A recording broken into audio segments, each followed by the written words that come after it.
मैं केपी यादव मौजूद है मुगरा बादशाहपुर में। हमारे साथ में है इस समय समाजवादी पार्टी के जनपद जौनपुर के महासचिव लोहिया वाहिनी के विवेक यादव जी। आइए इनसे बात करते हैं। पंडित, आपका बहुत बहुत स्वागत है। आपको बहुत बहुत धन्यवाद, आभार प्रकट करते हैं हम लोग। बहुत बहुत धन्यवाद। अभी ऑपरेशन सिंदूर चल रहा है, जिसका पाकिस्तान से सीधी लड़ाई हुई थी उनकी, और उसके बहुत बहस भी हुई, लेकिन भाजपा के लोग जो हैं वो अभी ऑपरेशन सिंदूर के नाम से जगह जगह तिरंगा यात्रा कर रहे हैं। क्या करना चाहेंगे? देखिए, सबसे पहले तो आपको बताना चाहते हैं कि एक तरफ तो हमारे देश के वीर शहीदों के घर पे मातम छाया हुआ है, लेकिन भाजपा आरएसएस के लोगों को तनिक भी शर्म नहीं आती है। इस देश के वीर शहीद के नाम पे सियासत करने वाले लोग हैं। आप देख लीजिए, इस देश के प्रधानमंत्री को मैं पूछना चाहता हूं, ये नौजवान सवाल करना चाहता है, इस देश के प्रधानमंत्री आपको तनिक भी शर्म नहीं आती है? अभी उन बहनों के जो सिंदूर उजाड़े गए थे, उनकी चिताओं की आग ठंडी नहीं हुई थी। इस देश का हुक्मरान, इस देश का हिटलर जैसा प्रधानमंत्री, हमें तो धिक्कार है प्रधानमंत्री के ऊपर। प्रधानमंत्री सेना के ड्रेस में चश्मे लगा के बड़े बड़े होर्डिंग पोस्टरें देश में छपवा रहा है। ऑपरेशन सिंदूर के नाम पे सियासत करने का काम ये भाजपा आरएसएस के लोग कर रहे हैं। आपसे कहना चाहते हैं, ये सिंदूर के नाम पे मौत के सौदागर लोग हैं। भाजपा के नेता देश के सेना का मान बढ़ा रहे हैं, कैसे आप कह सकते हैं? ये तो मुझे नहीं लगता है। आपसे मैं सवाल करना चाहता हूं पत्रकार महोदय, आखिर मैं ये नौजवान आपसे पूछना चाहता है आपके माध्यम से प्रधानमंत्री जी से कि आखिर प्रधानमंत्री जी, आप सेना में किस पद पे हैं? आप क्या लेफ्टिनेंट कर्नल हैं? आप सेना के अध्यक्ष हैं? आप क्या हैं? आप कर्नल है? क्या हैं आप? लेकिन आप लगातार सेना के नाम पे सियासत करने का काम कर रहे हैं। सेना के ड्रेस पहन के, उनकी वर्दी पहन के, चश्मे लगा के आप बड़े बड़े पोस्टर को छपवा रहे हैं, होर्डिंगे लगवा रहे हैं। और तो और शर्म तो तब आती है जब रेलवे स्टेशनों पर टिकट पे भी देखता हूं मैं कि ऑपरेशन सिंदूर के नाम पे वहां पे भी फोटो लगा के ये सियासत करने का काम करते हैं। इनकी आखिर मानसिकता कितनी छोटी है? आखिर ये कितने घृणित लोग हैं कि अभी माताओं बहनों के जो सिंदूर उजाड़े गए थे, उनकी चिताओं की आग ठंडी नहीं हुई थी, उन वीर शहीदों की, लेकिन ये भाजपा आरएसएस के लोग सियासत करने का काम शुरू कर दिए। क्या जो तिरंगा यात्रा निकल रही है उससे आप सहमत नहीं है? देखिए, तिरंगा यात्रा से आप सहमत नहीं है? नहीं, तिरंगा यात्रा से सहमत हैं, और हम लोग भी राष्ट्रवादी लोग हैं।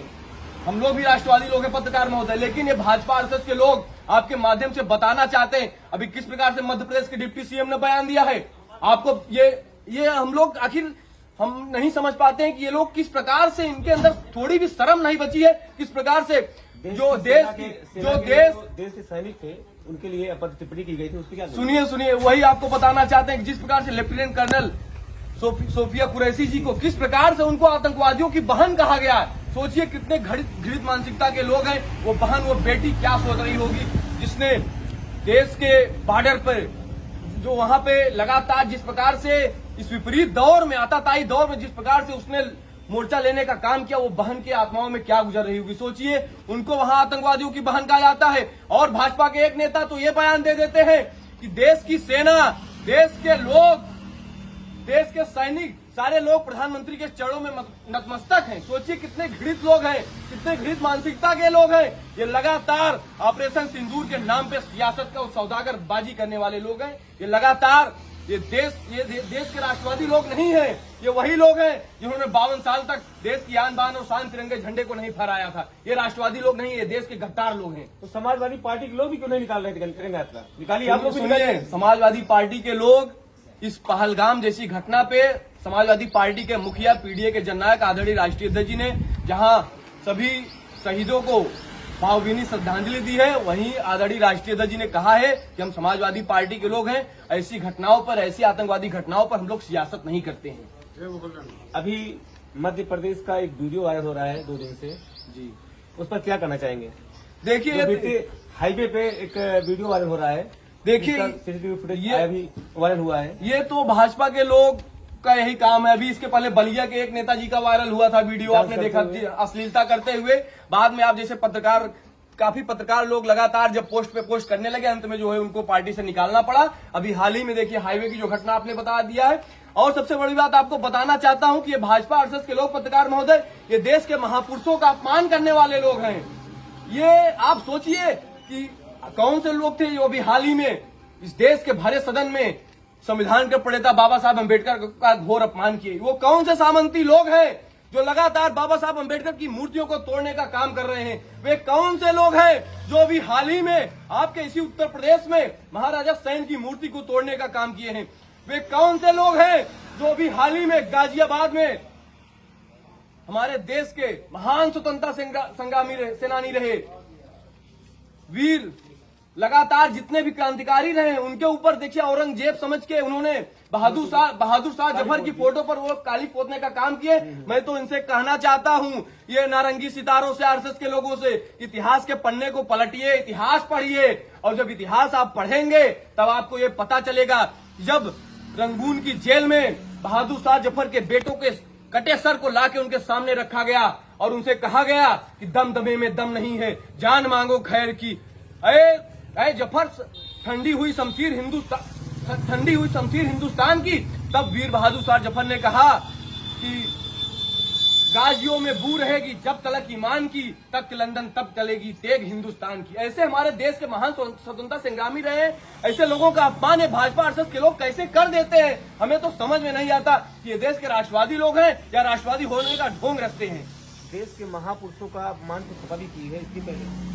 नहीं, आप बताइए कहाँ समाजवादी पार्टी अपमान की है? ये भाजपा के लोग केवल बहकाने का काम करते हैं, बरगलाने का काम करते हैं। आप देख लीजिए लॉ एंड ऑर्डर क्या है इस देश में, आपके इसी प्रदेश में, इसी प्रदेश की राजधानी लखनऊ में अभी कल की घटना है। एक बच्ची ई रिक्शे से जा रही थी, 4 लोग उसका पीछा कर रहे थे, वो बलात्कार के डर से वो बच्ची ई रिक्शे से कूद जाती है, उस गंभीर चोटें आती है। 1.5 साल की बच्ची से आपके इसी प्रदेश में बलात्कार हुआ है। कितनी भयावह घटना, लगातार उत्तर प्रदेश में आए दिन हर घंटे बलात्कार की घटनाएं रुकने का नाम नहीं ले रही हैं। ये देश और ये प्रदेश लगातार खूंखार अपराधियों का गढ़ होता जा रहा है। ये देश और प्रदेश जंगल राज की आड़ में करा रहा है, कांप रहा है। ये पूरा उत्तर प्रदेश आदरणीय अखिलेश यादव जी को बड़ी आशा और उम्मीद भरी नजरों से देखने का काम कर रहा है।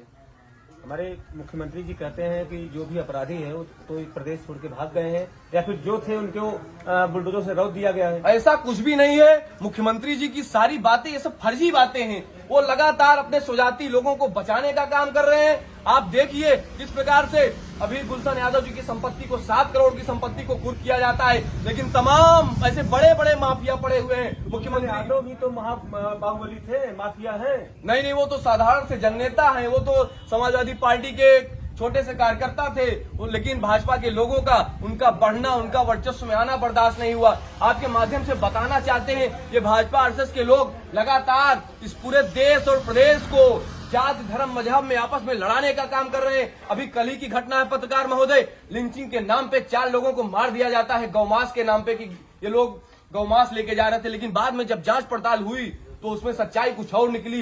ये लगातार आप देखिए भाजपा आरएसएस के लोग राष्ट्रवादी होने का ढोंग रचते हैं, लेकिन यही भाजपा के लोग हैं, आरएसएस के लोग हैं जो इलेक्टोरल बॉन्ड के माध्यम से जब सच्चाई पता चलती है तो इलेक्टोरल बॉन्ड के माध्यम से गाय काटने वाली कंपनी से चंदा लेने का काम ये भाजपा आरएसएस के लोग करते हैं। और तो और यही भाजपा आरएसएस के लोग प्रभु श्री राम के नाम पे मंदिर पर भी घोटाला करने का काम करते हैं। 2 करोड़ की जमीन को 18 करोड़ की जमीन में बेचने का काम भी ये भाजपा आरएसएस के लोग करते हैं। ये चंदा चोर लोग हैं, ये प्रभु श्री राम के नाम पे भी छलावा करने का काम करते हैं। बाबा साहब अम्बेडकर जी को भाजपा अपना बताने में लगी है, बसपा अपना बताने में लगी है और वही समाजवादी पार्टी अपना बताने में लगी हुई है। क्या कहना चाहेंगे? देखिए, आपने बड़ा अच्छा सवाल किया है कि बाबा साहब अम्बेडकर, देखिए बाबा साहब अम्बेडकर सबके हैं, किसी एक के नहीं है, सबके हैं। वो सर्वजाति समाज सभी लोगों के हैं। महिलाओं के उत्थान के लिए उन्होंने काम किया, बच्चों के लिए काम किया। आप सोचिए भाजपा आरएसएस के लोग लगातार डिवाइड कर रहे हैं, महापुरुषों के नाम पे भी सियासत करने का काम ये लोग कर रहे हैं, लगातार हिंदू मुसलमान में बांटने का काम कर रहे हैं। लेकिन आपके माध्यम से बताना चाहते हैं कि ये देश सभी जात धर्म संप्रदाय मजहब के लोगों का देश है। सभी जात धर्म संप्रदाय के लोगों ने अपने प्राणों की बलिदानी दी है, तब जाके भारत देश आजाद हुआ है। 2 लाइनों के माध्यम से मैं अपनी बात को समाप्त करूंगा कि लगेगी आग तो आएंगे घर कई जग में, लगेगी आग तो आएंगे घर कई जग में। यहाँ पे सिर्फ हमारा मकान थोड़ी है और सभी का खून शामिल है यहाँ की मिट्टी में, किसी के बाप का हिंदुस्तान थोड़ी है। राहत इंदौरी साहब का आप जो है जी पढ़ रहे हैं। जी पत्रकार महोदय, चलिए, हमसे बात करने के लिए बहुत बहुत धन्यवाद। बहुत बहुत धन्यवाद आपका।